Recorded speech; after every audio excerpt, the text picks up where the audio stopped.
قرآن کریم فرقان حمید میں اللہ تبارک و تعالیٰ نے ارشاد فرمایا ان اللہ و ملائکتہ یصلون علی النبی یا ایھا الذین آمنوا صلوا علیہ وسلموا تسلیما۔ اس آیت کریمہ میں اللہ تبارک و تعالیٰ نے مؤمنین سے خطاب فرمایا کہ اے ایمان والو میرے محبوب علیہ الصلوۃ والسلام پر درود اور سلام پڑھو۔ اب یہ بات یہ ذہن میں رکھیں کہ اللہ جل شانہ عالم الغیب ہے۔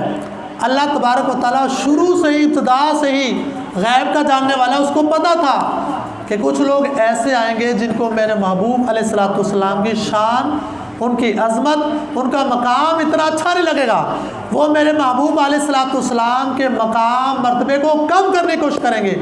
قرآن پاک کے اندر اللہ تبارک و تعالیٰ نے اسی وجہ سے حکم دے دیا اے ایمان والو صلو علیہ وسلم و تسلیما، میرے محبوب علیہ الصلوۃ والسلام پر درود پڑھو اور سلام پڑھو۔